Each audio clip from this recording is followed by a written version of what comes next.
What's going on, Jerome's beautiful Monday? Birds are chirping and stuff, and it's time for another Vikings news dump. So this weekend, Ty Felton was the only Vikings rookie at the NFLPA premiere, taking a bunch of pictures for trading cards and all that stuff, which I need to get back into trading cards. Yeah, I know that we've done a couple pack breaks, but maybe we should really get into the meat of things. Plus, randomly, like 30,000 foot view, there's a lot of controversy about streamers that do pack breaks, just open up cards, and they just miraculously get these very valuable cards just magically in these packs and boxes that they get. It's kind of crazy. It's whatever. But I could go down like a whole diatribe about the cards I had from back in the day, and also the McDonald's Monopoly game, but that's a Monday, man. But Ty Felton looking really damn good in the 1-3, which is the total touchdowns he's going to have this year. He's going to have 1 rushing touchdown on a jet sweep, 2 return touchdowns, 1 punt gunner fumble recovery touchdown, and then 9 receiving touchdowns. That's what he's going to do this year, man. But he's looking good. I'm not going to lie, he wore number 10 in college, and obviously 10 is spoken for with the Vikings, but 13's looking good. Kind of like that. It's fantastic. Speaking of sports cards, our girl Stephanie Smalls starting to get into pack breaks as well, and she opened the Donruss, clearly downtown J.J. McCarthy version. Now, here's what's wild. So getting cards graded, apparently there's a huge controversy with that, as well as pricing. It's all over the place because I looked up the price of this card, the J.J. McCarthy downtown Julie Brown, looking good. He's got he's got like the Gimli Vikings in the back, the mountains, glorious. So some places it's $100, some places it's $40, some places it's $700. I don't know, man. Like if I want to get back into the game, I should. Oh, actually, hold on.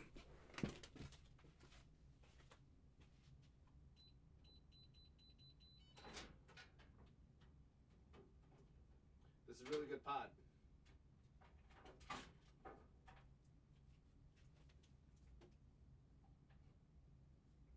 I'm keeping this in.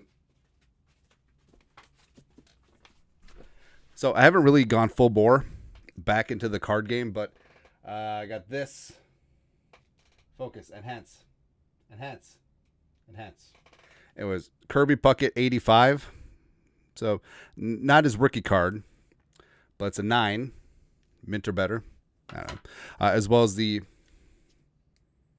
Kevin Garnett Fleer Metal rookie card.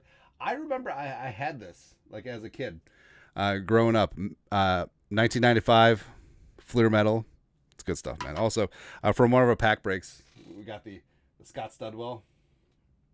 Oh my God, looking really damn good. Plus, so I'm digging into random box scores.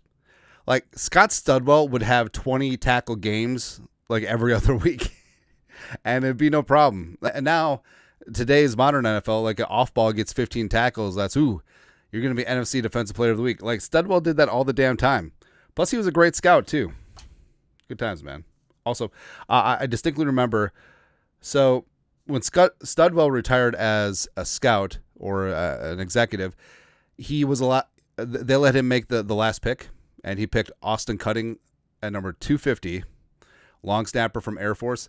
But then Cutting got the yips. He was fine for a while, but then he literally got the yips, and then that led us to Andrew DePaulo. So technically, we have Scott Studwell to thank for having an All-Pro long snapper and Andrew DePaulo. Bagels, right? But I don't know, maybe that's what we'll do during the summer. Just get copious amounts of packs, and what we do is just talk junk about the random players that pop up. I prefer old cards. You know what I mean? There you go. Speaking of actual football things, the Vikings OTA schedule. So not this weekend, but next week, the boys are back in town for organized team activities. Now, offseason program started in April, and a lot of Vikings, you've probably seen on social media, working out, getting things done, building camaraderie ship. The defense goes bowling on Thursdays. It's glorious stuff. But OTAs, first set is May 27th, 28th, and 30th, and then June 2nd through 3rd, and then 5th. Then the third set is going to be June 16th through 18th. A mandatory minicamp June 10 through 12. And then after that last OTA, now A lot of veterans probably won't go to that last OTA. Basically, it's going to be a de facto rookie camp again, without the trial players, but that's perfectly fine. Guys want to get some extra work in versus some of the older vets. They got families, they got kids. Get an extra week of R&R. It's important because guess what? Between June 18th and the end of July, that's really the only dead spot in the NFL calendar because training camp is back again, baby. Can't wait. Like, I love summer. I love downtime. I love spending time with the kids. I love getting outside. So I'm very anti backyard pool, but I got outvoted 4-0, or actually maybe 4-0 because maybe I abstained because my side was going to lose. We're getting a damn above ground pool. I hate it. Actually, no. I know I'm going to love it. Not because I'm going to swim in it, because the kids will get so much fun from it, but I'm such like a, not sure what the term is, like OCD, anal retentive. Like, I'm going to have that thing pH balance, like it's freaking Head and Shoulders out there, adding the acids and the bases and the filters and the pool skimmers and all that stuff. I'm probably not even going to swim in it. Anyways, very tangenty today, but I kind of like it. But also, so Donovan Jackson, woo, he is for real. First round pick for the Vikings. Hopefully, he's going to be the best left guard that the Vikings have had since Steve Hutchinson. Hopefully, he's going to be manning that LG spot for the next 10 years. Randall McDaniel already volunteered to mentor him. Donovan Jackson seems receptive to it. Everything is coming up Millhouse for the Vikings. And just wanted to point out, the Vikings for the last 15 years have basically just have a freaking gong show, right? So Steve Hutchinson came over from the Seahawks in 2006, poison pill. And then we lost Nate Burleson to the Seahawks, reverse poison pill.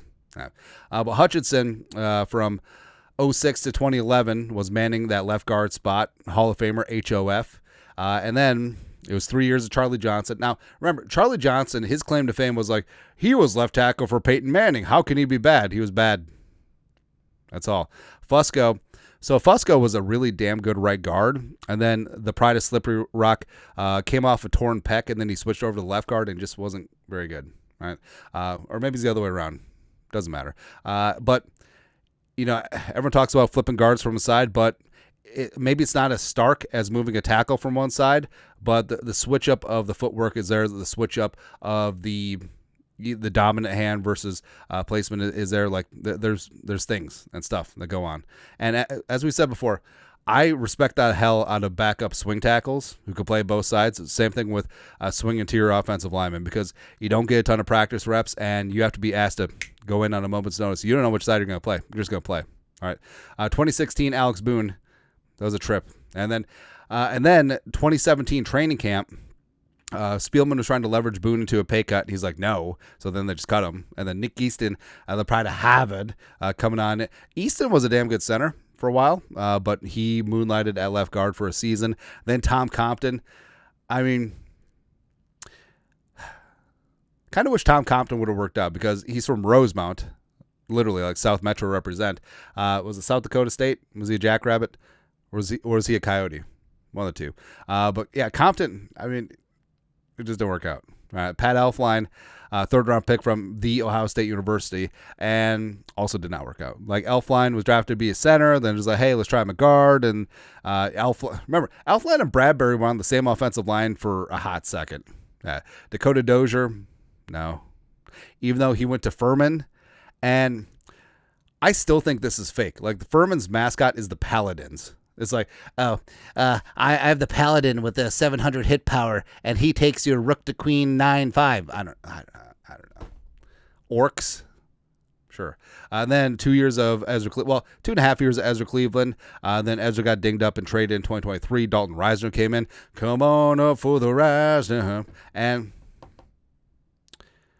Reisner seems like a good dude, except he just seems a little weird. You know what I mean? Of course, you could say that about me too. 2024, Blake Brandel. Mama, I'm so hard to Brandel. Now, this a man, burn. But 3-year deal. He could still be a backup. Going to have to take a pay cut or a cut, but we'll see. And then this year, Donovan Jackson. So it has been a trip, man. I mean, yeah, you could talk about right guard as well. The Oli Udos of the world. But left guard has just been a mess. So hopefully Donovan Jackson ends that. And also, Speaking of which, Pro Football Focus, frenemies of the Vikings, listed most improved offensive lines: Bears, Vikings, Patriots, Commies, and Jaguars. Now, the Patriots adding at left tackle, like that certainly helps protecting Drake May's ass. Also, well, they included signing Bradbury. I don't know. Yeah. But they did draft Jared Wilson as well, so I think that he'll be a solid center of the future.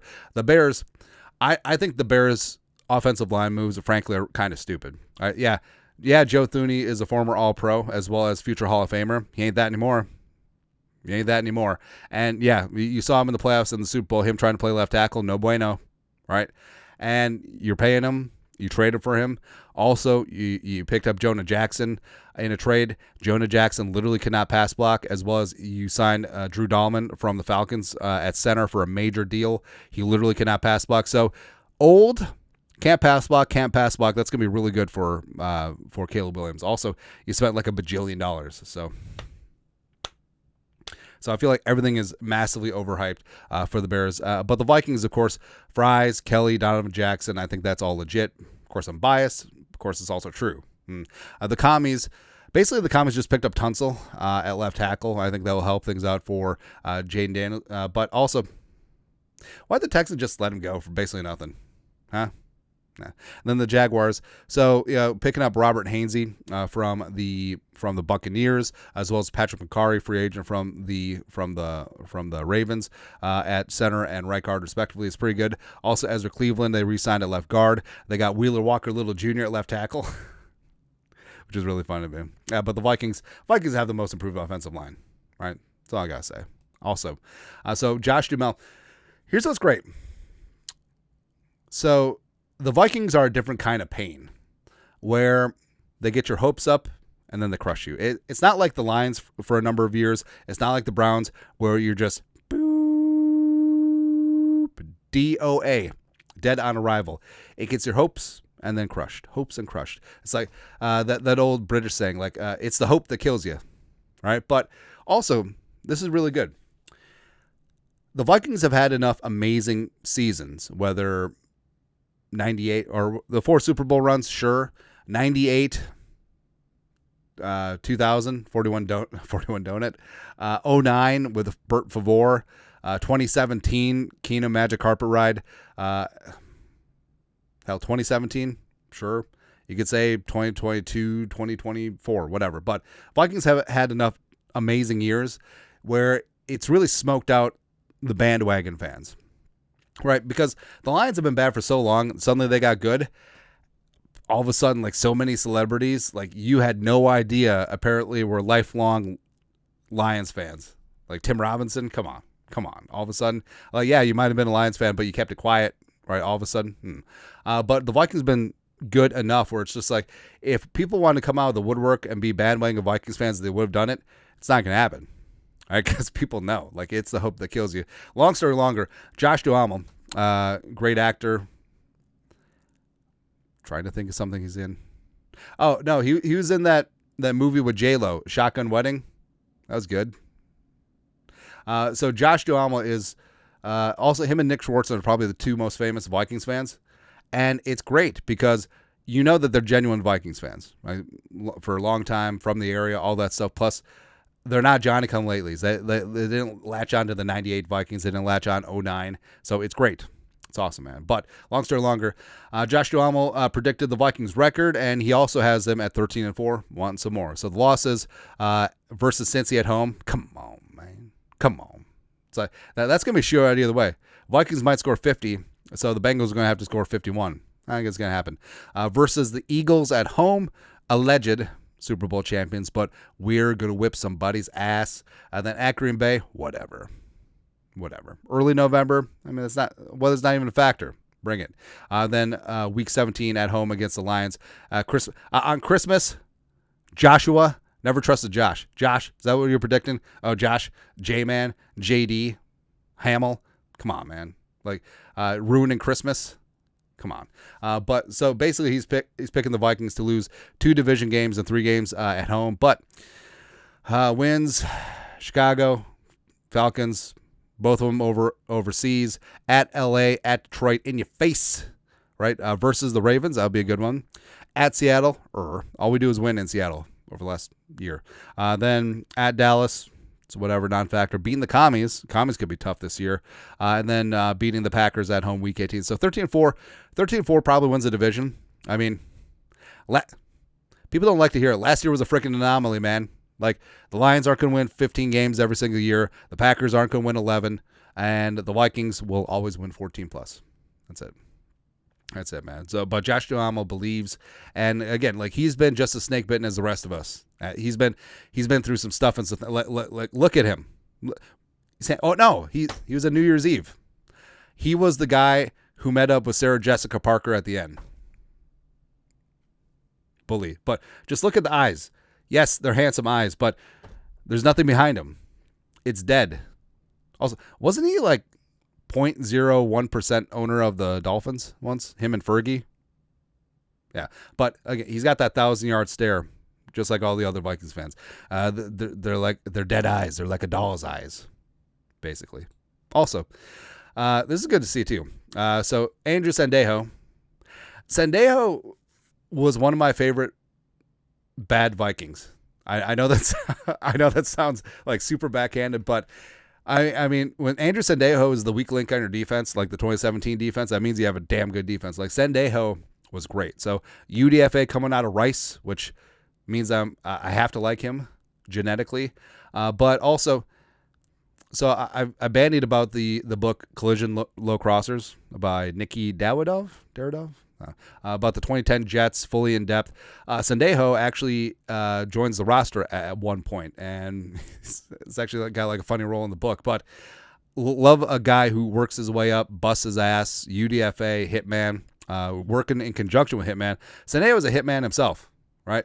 Also, he had those hats to make football violent again. We got to find one of those. Those are good. But long story longer, Sendejo's awesome wife, Annie, posted a picture, and Harrison Smith shared it. Harrison, Anthony Dubar, and Sendejo at someone's wedding. Like, it wasn't one of their weddings, but it was someone's wedding. But it's good to see. Good to see those lifelong connections, and they could talk about the old days. Like, hey, you know who sucked? Zimmer. And go from there. Speaking of old Vikings, former and potentially future Viking, Najee Thompson, special teams ace. I think that he's going from setting his sights on a Pro Bowl to becoming a Pro Bowler. That worked out better in my head. Anyways, but Najee Thompson, if you followed him on Instagram, great follow. He's really been working on bowling for the last couple of years. Now, my wife's family is like a really big bowling family, and these numbers are impressive. These are really, another tangent.